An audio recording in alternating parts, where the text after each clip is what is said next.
first thing to do is to choose a line technique that you're going to use to make your final drawing, a final detailed drawing. And this is a refined drawing, so we need to use a straight edge in our line technique. So when you're making your choices, I've kind of pre-select what you can choose from. There's professional gap, professional dot, overlap corner, mechanical line, and punch line. I've used punch line for my example in the videos. It has a thicker outside line and thinner inside lines for the details. It's the least taxing of all of the line techniques to use because you don't really have to think very hard about it. It's not intuitive, really. There are rules to follow. So anything that's... this is a photocopy, so everything looks harsh. But when I did it, when I actually drew it, the outside lines were the only thick ones. The inside lines look quite a bit thinner. You can kind of see here. And they're broken. They're not solid. So I framed the bookcase and everything else inside. Used to be very thin and light. So you frame the drapes and inside is very light lines. And there are questions that come up, so that's why you're doing a tracing paper overlay, so you can figure if you even use this one, what are you going to keep thick and what are you going to keep thin. Professional dot and professional gap. They're rather intuitive, but they are natural after you begin working with them a little bit. And you have to be a little careful on the tracing paper. It's not very absorbent, so you can end up with your hand smearing the ink before it gets a chance to dry, so you just have to be a little careful, especially if you do your final one. So I've got a rather fat pen here. It's a good idea to experiment with that just before you start, so I know I can make thick and thin lines with it. But there is that almost natural technique of putting a little dot at the end of your lines when you draw them. Every time you stop and hesitate, you put a dot before you go on to the next. And you leave gaps. And the gaps are meant to show that there's light passing through here as well. So it's getting a little bit lit up. So you don't make a solid line, you break it up. Now, the professional gap, you do all this breaking up, but you don't leave a dot. You just stop. You just leave a gap. That was a mistake there. But you see, it takes some practice. I don't know. I can't seem to do professional gap without a dot, but you might be able to be better at that. And so when you're on a curve, there's a natural place for where the light would hit it. But even this, you see, I'm not going thinly. I want this to be a thick line, not a thin one. And then on the inside, I'll put more broken lines rather than lighter lines particularly. They're more broken. There are more dots because I want people to see the silhouette. So professional dot and professional gap, they're pretty much the same thing, only one you leave a dot at the end of your stroke and the other you just leave the gap and move on. And it does give the illusion that there's light hitting, you can feel. And on the inside you go a little lighter, but I wouldn't put dots on the inside. So maybe you can use professional dot and professional gap. See, that's what happens if you put dots on the inside. It ends up looking like a little cartoony. So you got to be a little careful about that. Overlap corner, we've been doing that all the way along. For that, you would put a ruler to everything. And you'd overlap your corners. And this actually works fairly well with a credit card. And whoops, there's my blurring happening. This won't happen as well. It might happen on your tracing paper as well. So you got to be on your marker paper. It might happen as well. So now I should be crossing my corners here a little more. But this was what I was saying about even clocking your drapes with straight lines. It can be done. It's just a little messy when you're working on the tracing paper.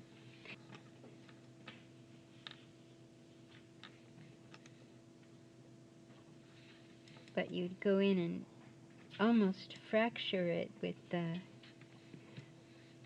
straight lines. And what I was saying about draperies, doing them with a straight line, you could do that.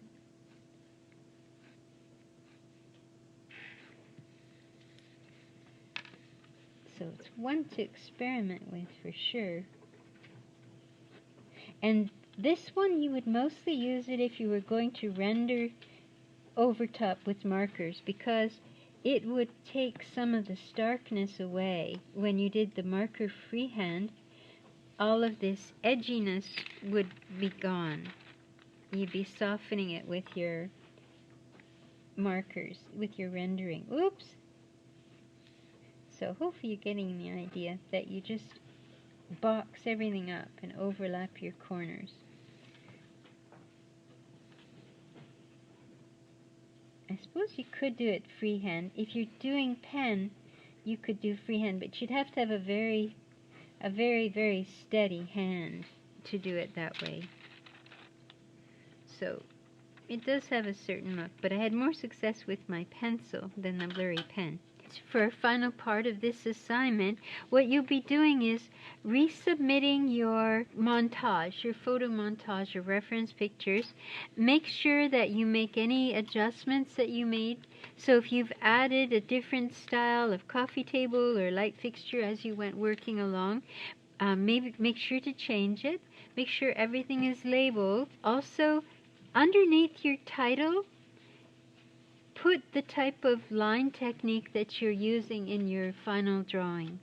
So, for instance, you might be using the professional dot. So you put line technique, professional dot. Your drawing, when I look to mark it, is going to be based on your references and how close you came to conveying what they are and creating that atmosphere. But we're doing it all with line technique. We're not rendering it. We're just using ink outline and patterns and textures. When you're doing patterns and textures, keep them very subtle. Just use a thinner pen to do them. We don't want it to overwhelm the overall design shape of everything. So what we're putting together is a collection of shapes that are furniture that look well together. So we don't want to detract from the overall shape of our pieces of furniture that we've so carefully selected. So our shadow mapping is based on our light being 1 foot in front of our sofa, right in the center of the sofa. So let's locate that on the floor. So there's where my sofa ends, and this is 1 foot in front of my sofa. Okay, so I've got my dot there. The light itself is the center of this, because this we can use for most of it. There's the light source itself and where the light hits the floor. We need both of those dots.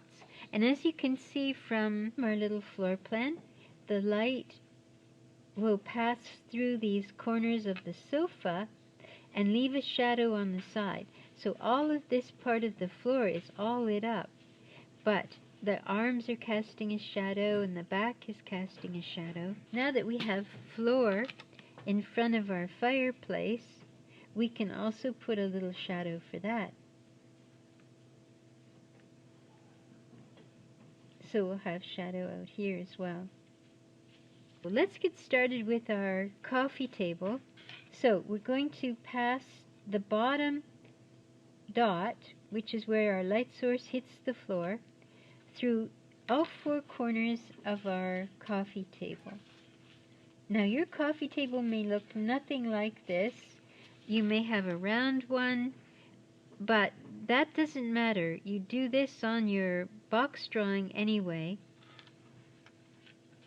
because there's nothing cleaner or less confusing than a simple box to work with.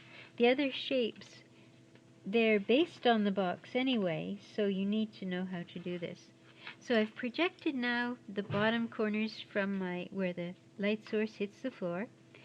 The next thing to do is to find out how long to make the shadow And you do that by using the light source itself and passing it through the top 4 corners of the coffee table. So I'm lining this up with the center of my light and the top corners of my coffee table. And I'm making a line, and I stop the line where it touches this red line that I made on the floor. And you do that for all 4.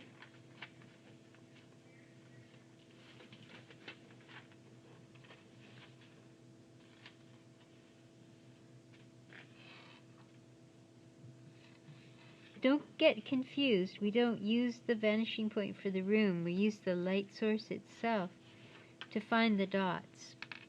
And let's just see now what we get. When we line these up, it lines up with my vanishing point exactly.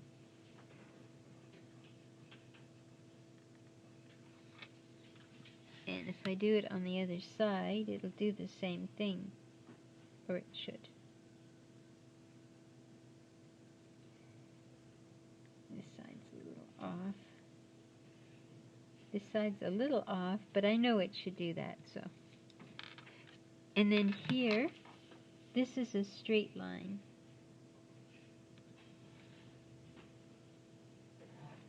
So, this line is a shadow for the front of the box, that is the coffee table, and it's made straight across, and so is this. When I join my 2 dots together, I got a straight line straight across. And this line is the shadow for this side of the coffee table, and I drew that with the vanishing point, and I also was able to draw this with the vanishing point. Same thing on the other side. This is the shadow for that, and you could use your vanishing point to draw that. Now, the whole top of the coffee table has been transferred to the floor, and this line from here to here and here to here is the shape of the coffee table projected onto the floor.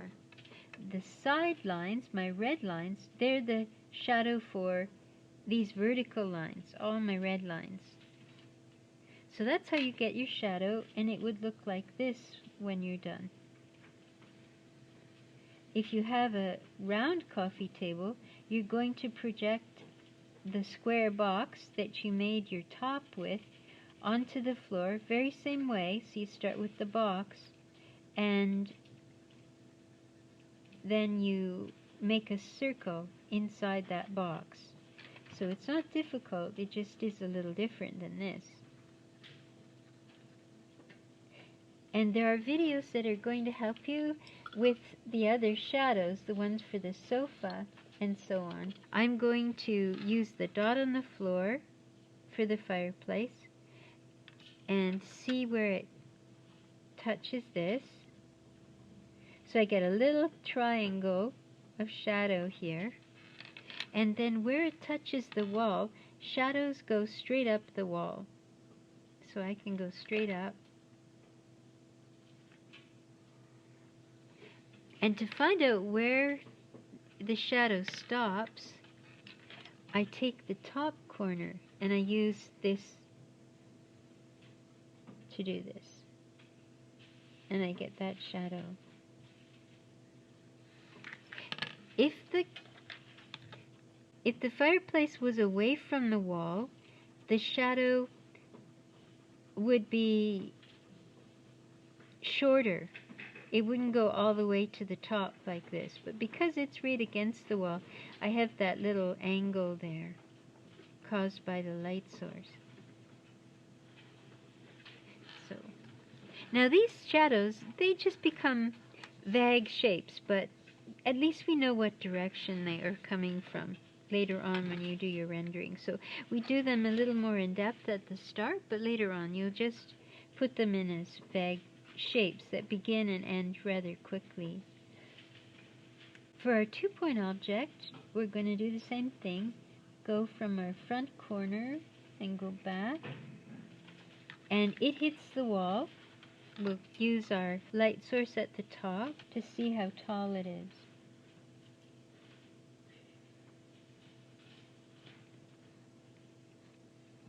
It's that tall, and it's right against the wall. So we have to bring up the bottom part to the top.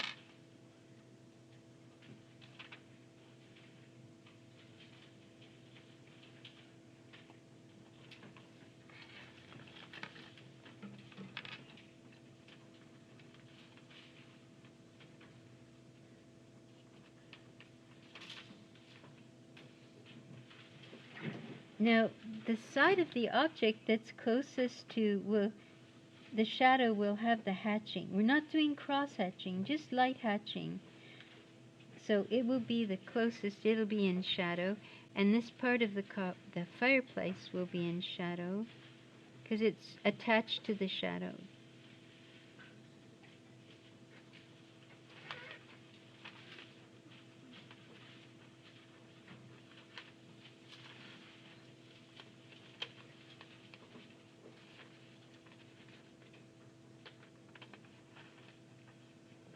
And this will be in shadow as well. So you'd put your hatching here and it makes sense because the light is behind it.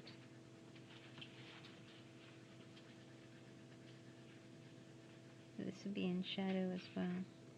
So these are areas, these green parts I'm coloring will be where your hatching is. And it doesn't matter how many windows you have in the room or how many light sources you have. Supposing you have a whole ring of lights or you have many different light bulbs, it doesn't matter. Use that center point to map out your shadows. It'll be less confusing for the viewer that way. Now, we were able to do some of our shadows in class, but the rest of them, if you need help with those, you'll be able to see them in this video, Hatching Value Plan. And it's under example exercise 3 in the traditional design style that I have there. Examples of the punchline inking in technique is also within these two. And then how to use the pattern and texture chart that you were given today, how to use that. And then line techniques, if you want to have a closer look at each of the line techniques, this video will help you with those. What you're going to put in the drop box for assignment 3 is your black ink line drawing on a trimmed piece of marker paper that's 11 by 14, and you're going to mount that back into your sketchbook. Don't forget to crop your file, your image. If some are giving me great huge chunks of background, I just need maybe even on one side just to see that the pad is straight. Try just to limit yourself to that. Also, make sure you rotate it so that when I open it, it's facing the right way, especially with a PDF because that's impossible to change afterward. You rename it with your name and the exercise. You're also going to resubmit your photo reference montage. You make changes, whatever you've changed in the meantime. You're allowed to change whatever you like up until you hand it in. So do that. And don't forget to write your line technique underneath your title. Mine would be Mid-Century Modern Punchline Technique. So that would work. When you're drawing your furniture, it needs to be recognizable as what you started with, the photo that you started with. And make sure the sofa seat height is 1.5 feet.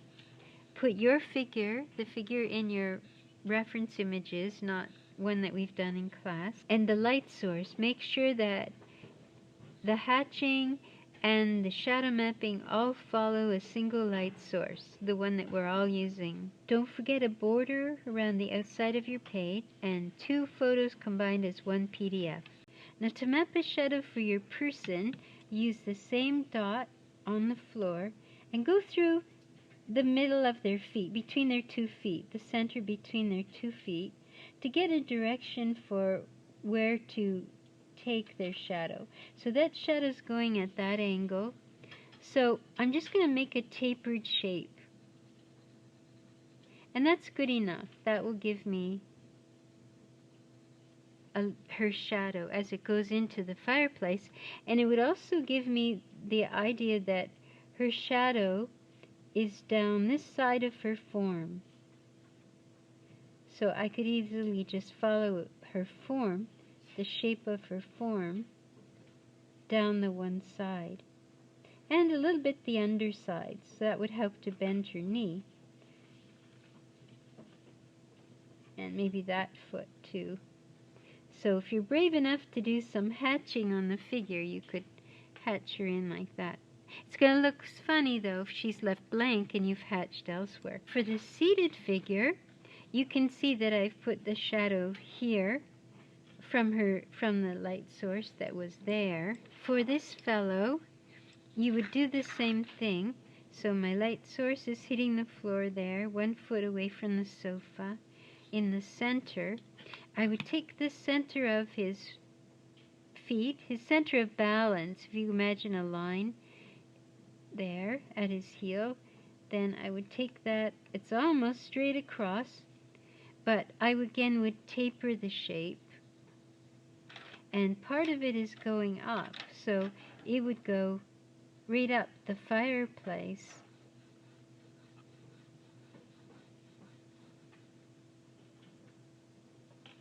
And he's not against the wall, so his shadow would go across the fireplace and then up. So it would make it kind of an interesting shadow. You'd make it very light though. You wouldn't want to make that too aggressive, but you could see how the shadow would go up. With this lady, hers is right there again, 1 foot away from the sofa. And the direction she would be going, if you think about the space between her feet, would be this direction, and her foot would go this direction. This foot would go this direction. And she's got a complicated network of limbs going on here, but you wouldn't worry about that. You just taper them.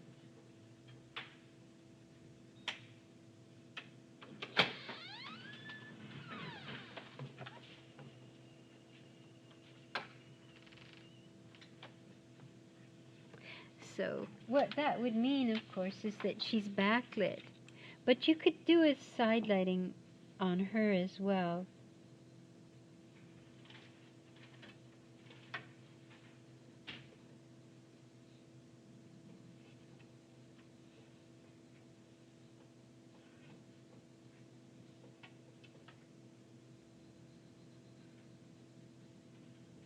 That would work here as well.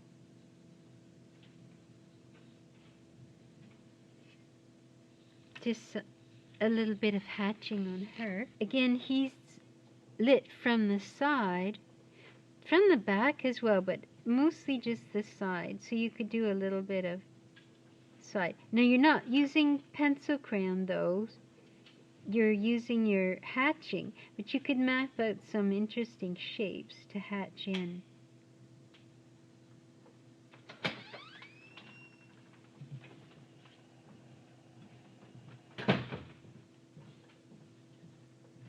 And that would give you a